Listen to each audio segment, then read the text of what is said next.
Hello my YouTube family, I hope कि आप सभी अच्छे होंगे। आप सुन रहे हो मेरी स्टोरी निकिता एंड निकी की लव स्टोरी पार्ट 12।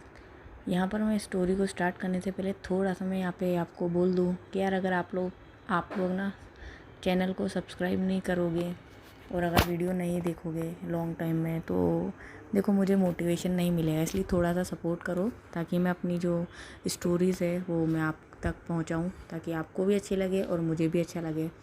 तो चलिए शुरू करते हैं पार्ट 11।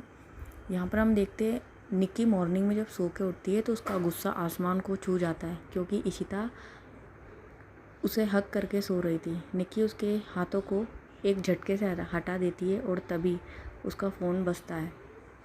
तो वो कॉल रिसीव करती है और बालकनी में चली जाती है। इशिता जो सो रही थी वो उठ के बैठ जाती है और निक्की को देखने लगती है। वो अपने दिल में हो रहे दर्द को साइड रखती है और फ्रेश होने चली जाती है। निक्की कमरे में आती है। निक्की बेड पे बैठ जाती है। इशिता जैसे ही बाथरूम से निकलती है वैसे ही निक्की वॉशरूम में चली जाती है। इशिता ये बखूबी समझ रही थी कि निक्की को आदि से मिलने की कितनी बेचैनी है और वो ऑफिस के लिए रेडी होके निकल जाती है। इशिता अपने ऑफिस में जाती है। इशिता और आयशा केबिन में बैठे हुए थे। आयशा लैपटॉप पे काम कर रही थी और इशिता किसी सोच में गुम थी। मिया केबिन में आती है। मिया कहती है, मैम नव्या मैम और उनके business partner Aadi meeting room में आपका वेट कर रहे हैं। इशिता कहती है, okay now you go. Mia cabin से बाहर चली जाती है। आयशा उसके हाथ पे अपना हाथ रख के उसे कंफर्ट कर रही थी। इशिता कहती है, आदि ओके अब हमें चलना चाहिए। आयशा कहती है, रिलैक्स में हूँ ना। दोनों मीटिंग रूम में जाते हैं। इशिता अपने चेयर पे बैठती है और उसके बगल में आयशा, सामने नव्या और आदि बैठे हुए थे। किया और मिया साइड में खड़े थे। प्रोजेक्टर के सामने डिम्पल खड़ी थी। इशिता कहती है, मिस डिम्पल, प्रोजेक्ट के जितने भी डिटेल्स है आप इन्हें समझा दीजिए, कोई प्रॉब्लम नहीं होनी चाहिए और हमारे बेस्ट डिज़ाइन भी इन्हें दिखा दीजिए। डिम्पल कहती है, ओके मैम। आदि, डील तो होता रहेगा, जान पहचान की जाए। वो अपना हाथ आगे करते हुए इशिता को कहता है। इशिता जो एक टक बस उसके हाथ को ही देख रही थी पर उससे हाथ नहीं मिलाती। इशिता, 1 ईयर का कॉन्ट्रैक्ट साइन हुआ है मिस्टर आदि, सो जान पहचान बाद में भी हो सकता है, सो प्लीज़। नव्या बोलती, क्या बात है मिस इशिता, आज आपका मूड ठीक नहीं लग रहा है। इशिता अपनी आंखें बंद कर लेती है और चेयर पे ही हल्का पीछे होकर चेयर से अपना सर टिका देती है। नव्या को वो इग्नोर कर देती है। तभी केबिन में एक और शख्स की एंट्री होती है और ये आवाज़ सुनते ही इशिता जान जाती है कि ये निकी है। फिर भी वो अपनी आंखें नहीं खोलती, वो बस लेटे रहती है। निकी आदि के बगल में जाकर बैठ जाती है। वो एक नज़र सामने बैठी इशिता को देखती है जो आंख बंद करके बैठी हुई थी। Ayesha, are you okay Ishita कहती है, हाँ। निक्की खुद से ही सोचती है, ज़रूर आदि को देख के मैडम को गुस्सा आ रहा है। डिम्पल कहती है, इशिता मैम आई थिंक ये डिज़ाइन बेस्ट है। इशिता अपनी आंखें खोलती है। वो अपने एक आईब्रो को ऊपर करते हुए कहती है, इशिता मैंने उन्हें दिखाने को कहा है, उन्हें जाके दिखाओ, डोंट डिस्टर्ब मी। इशिता का ऐसा मूड देख के सब हैरान हो जाते और सब उसे ही देखने लगते। इशिता कहती है, किया 1 कॉफ़ी। आदि आदि निक्की मुझे भी। किया, okay ma'am, okay sir. Ishita, coffee cancel. Niki और आदि उसे देखने लगते और किया कॉफ़ी लाने बाहर चली जाती है। इशिता बोलती है, Mia please give me a pen and diary and you. Dimple को देखते हो, please continue. Dimple, okay ma'am. वहाँ बैठे सारे लोग फाइल देख रहे थे। निकी जो डिज़ाइन देख रही थी। आदि निकी के फाइल्स के डिज़ाइन देख रहा था और उस बीच आदि का हाथ निक्की के हाथ से टच हो जाता है। इशिता जो डायरी में कुछ लिख रही थी वो उन दोनों को देखकर गुस्से में वो पेज फाड़ देती है। आयशा धीरे से, कंट्रोल इशी कंट्रोल। इशिता कहती है, मैं अपने केबिन में जा रही हूँ, तुम कंटिन्यू करो। इशिता अपने केबिन में चली जाती। तभी केबिन में अर्णव जी आते हैं। इशिता उनके पाँव छूती है। अर्णव जी वो पूछते, क्या हाल है बेटा। इशिता, ठीक हूँ पापा। अर्णव जी बोलते, और हमारी इस क्वीन का 3 दिन बाद बर्थडे है, तो बताओ क्या चाहिए तुम्हें। इशिता कहती पापा मैं उस दिन ही मांगूंगी आपसे, पर आपको वादा करना होगा जो मैं मांगूंगी वो आप मुझे दोगे। अर्णव जी तुम मांग के देखना, मैं उसका 2 गुना लाकर दूंगा। इशिता थैंक यू पापा। अर्णव जी बोलते अरे हाँ, मैं तुमसे एक बात पूछना भूल गया था। इशिता बोलती क्या। अर्णव जी कहते हैं शक्ति और आशी की शादी के बारे में। इशिता पापा मुझे लगता है आपको ये फैसला उन पर छोड़ देना चाहिए, जब उन्हें लगा कि अब हमें शादी करनी चाहिए तो वो कर लेंगे। अर्णव जी कहते हैं सही कहा तुमने। अच्छा अब मैं चलता हूँ, मुझे बहुत सारे काम भी है। इशिता थोड़ी देर बाद वॉशरूम जाती है, जो उसका प्राइवेट था। उसके अलावा वहाँ कोई नहीं जा सकता, जब कोई भी नहीं जाता था, आयशा भी नहीं। वो जैसे ही गेट ओपन करती है, सामने का नज़ारा देख के उसका दिल टूट सा जाता है और उसका दिमाग सुन्न पड़ जाता है।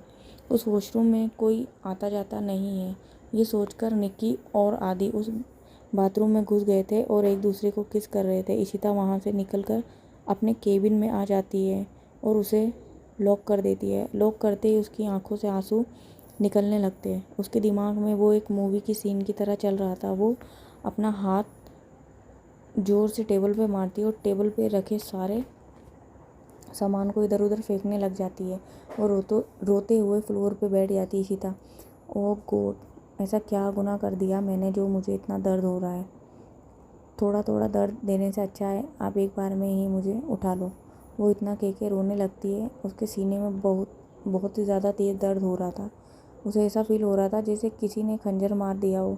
केबिन का गेट नॉक होता है। इशिता अपने आंसू पोंछते हुए उठती है और बटन दबाती है। गेट खुल जाता है। किया कहती मैम, नव्या मैम ने डिज़ाइन सेलेक्ट कर लिया है, तो साइन करने के लिए वो आपको बुला रही है।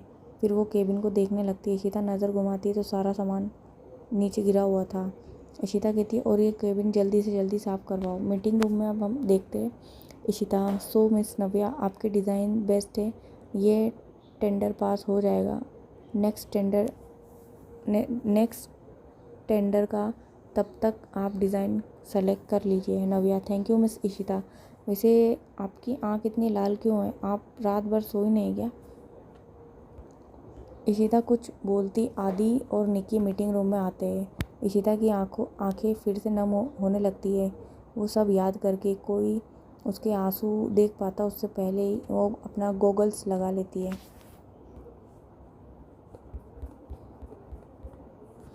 डिम्पल कहती है इशिता मैम, इतना बड़ा टेंडर पास हुआ है तो पार्टी तो बनता है। नव्या कहती है yes Dimple you are right. तो क्या ख्याल है मिस इशिता। इशिता अपने मन में कहती है बर्बादी से पहले जश्न मनाना तो बनता है। इशिता की बातें किसी को समझ नहीं आती सिवाय आयशा के। इशिता कहती है बगल में ही न्यू रेस्टोरेंट ओपन हुआ है, हम वहाँ चल सकते हैं। आदि तो फिर चलते हैं। इशिता मिस निकिता, आपने अपने डिज़ाइन अब तक सिलेक्ट नहीं किए और अगर ऐसा ही रहेगा तो मुझे आपके साथ पार्टनरशिप कैंसिल करनी होगी। नव्या कहती है कर देंगी वो, और आपके डिज़ाइन भी तो वैसे है, एक से एक बेस्ट डिज़ाइन, कौन सा सेलेक्ट करे समझ नहीं आता। आयशा गाइस अब चले पार्टी में।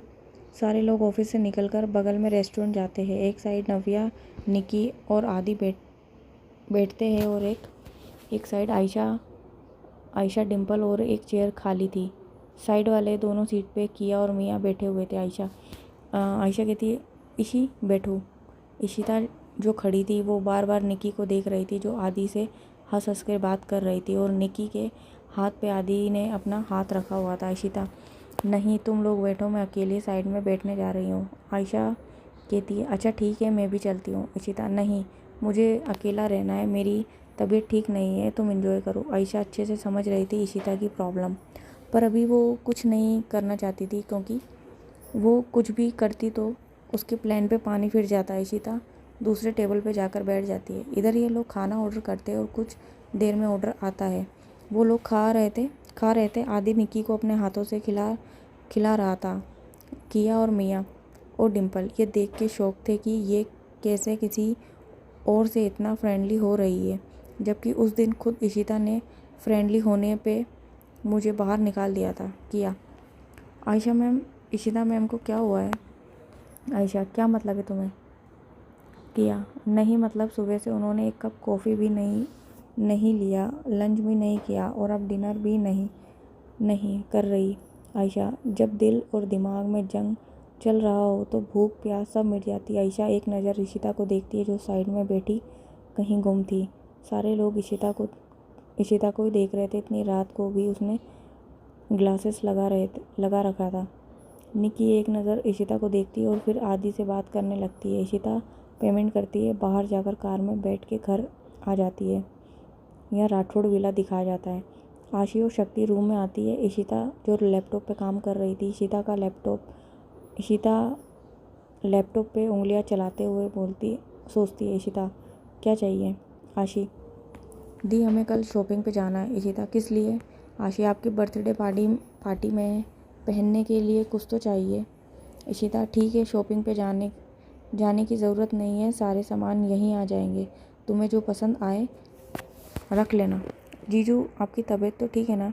इशिता हाँ ठीक है, अब तुम लोग जाओ, मुझे बहुत काम है। आशी दी वो इशिता क्या हुआ? आशी वो न्यू म्यूज़िक इंस्ट्रूमेंट चाहिए तो पैसे। इशिता मैंने ऑर्डर कर दिया है, 2-3 दिन में आ जाएगा, अब तुम लोग जाओ। शक्ति और आशी अपने रूम में चले जाते हैं। वो जा ही रहे थे कि निकी जो मुस्कुराते हुए आ रही थी वो इनसे टकरा जाती है। शक्ति दी अच्छा हुआ आप आ गई, आपके और जीजू के बीच में कुछ हुआ है क्या? निकी नहीं, पर ये तुम क्यों पूछ रही हो? आशी भाभी दी का मूड हमें ठीक नहीं लग रहा था तो हमें लगा आप लोगों के बीच में कुछ हुआ होगा, पर शायद उनकी तबीयत ठीक नहीं है इसलिए ऐसा कर रही होगी। दोनों अपने कमरे में चली जाती है। निकी कमरे में आती है और अपना बैग टेबल पे रखती है और एक नज़र इशिता को देखती है जो उसे देख भी नहीं रही थी। निकी तो मैडम मुझे इग्नोर कर रही है। करे इग्नोर, मुझे क्या। वो चेंज करने चली जाती है पर उसे क्या पता कि इशिता का सारा ध्यान उसी पे था। तभी मन्नत कमरे में आती है। मन्नत इशिता से कहती है, हे मेरी स्वीटी। इशिता कहती है, इतनी रात को तुम यहाँ क्या कर रही हो? मन्नत तुमसे मिलने आई हूँ और तुम्हारी फेवरेट चाइनीज़ लेकर आई हूँ। इशिता मेरा मूड नहीं है। मन्नत उसके बगल में बैठ जाती है और उसके हाथ को अपने हाथ में लेती है, फिर उसके माथे को टच करती है। मन्नत बाबू तुम्हें तो बुखार है, चलो डॉक्टर के पास चलो। तुम? इशिता नहीं मैं ठीक हूँ, मैंने दवाई ले ली है। मन्नत अच्छा ठीक है, चाइनीज़ तो खाओ। इशिता कहा ना मेरा मन नहीं है, प्लीज़ मुझे परेशान मत करो। मन्नत ओके, तुम कितनी क्यूट लग रही हो। उसके बालों में हाथ फेर के बोलती है जिससे इशिता के लिप का पाउट बन जाता है। निकी जो चेंज करके आती है और एक नज़र उन दोनों को देखती है, फिर उन लोगों की ओर मुड़ के। निकी अपने आप से, तुम इतनी रात को यहाँ क्या कर रही हो? आई तो आई, तुम इतनी रात को कमरे में चली आई, तुम्हें नहीं पता ये कपल्स का कमरा? इशिता ये मुझसे मिलने आई थी, अब बस जा ही रही है। मन्नत को देखते हुए कहती है और ओके मन्नत तुम अब जाओ, मैं तुम्हें कल पिक करने आ जाऊंगी। मन्नत ओके स्वीटहार्ट। मन्नत चाइनीज़ उठाकर चली जाती है और एक नज़र निकी को घूर कर देखती है, फिर निकल जाती है। निकी इशिता से कुछ नहीं बोलती, वो बेड पे जाकर सो जाती है। इशिता भी कुछ नहीं बोलती, वो भी काम करती रहती है। रात 2 बजे जब निकी करवट बदलती है तो अपने हाथ से इशिता को ढूंढने लगती है, पर उसे इशिता महसूस नहीं होती है। वो अपनी आँख खोलती है तो देखती है इशिता अब भी काम कर रही है। निकी अपने मन में ही बोलती है खुद से ही, ये पागल है क्या, ये अब तक काम कर रही है, ऐसे तो बीमार ही पड़ जाएगी। इशिता जिसे बुखार की वजह से पूरे बॉडी में पेन हो रहा था, वो अपने सर पे हाथ घुमाती है और सोफे पे सर टेक के आंखें बंद कर लेती है। निकी उसके हर हरकत को ऑब्जर्व कर रही थी। निकी अपने आप से खुद से कहती है, इसकी तबीयत ठीक नहीं लग रही है, अपना ध्यान नहीं रख सकती क्या ये? फिर उसे किया की बात याद आती है कि इशिता ने सुबह से कुछ नहीं खाया। वो बेड से उठकर इशिता के पास जाती है और उसके बगल में बैठ जाती है और उसके माथे को टच करती है जो बहुत ही ज़्यादा तेज तवे की जैसे तप रहा था। अब तक इशिता शायद बेहोश जैसी हो चुकी थी, पर उसे निकी के पास होने का एहसास हो रहा था। वो इस एहसास को महसूस कर मुस्कुराती है। निकी इस लड़की को बुखार है फिर भी काम करना है, क्या करूँ मैं? अभी तो सब सो रहे होंगे और आयशा भी यहाँ नहीं है। वो इशिता को उठाकर बेड पर लिटाती है। फिर नीचे जाकर बाउल में पानी लाकर उसमें एक छोटा टॉवल जैसा कपड़ा डुबोकर उसके माथे पर रखती है। फिर थोड़ी देर बाद उसके माथे को पोंछती है और फिर उसके नेक को पोंछने लगती है। तभी इशिता उसका हाथ पकड़ लेती है। इशिता नींद में कहती है, निक्कू प्लीज़ मुझे छोड़कर मत जाओ, मैं तुमसे बहुत प्यार करती हूँ निक्कू। ऐसे इशिता कुछ ना कुछ बड़बड़ा रही थी। निक्की उसके माथे पे कपड़ा रखकर उसके बालों को कान के पीछे करके उसके गालों को सहलाती है। निक्की कहती है, इशू तुम समझ क्यों नहीं रही हो, ये गलत है, हम दोनों कभी एक नहीं हो सकते। फिर उसके हाथ को पकड़ के ही निक्की वैसे ही उसके सीने पे सर रखकर सो जाती है।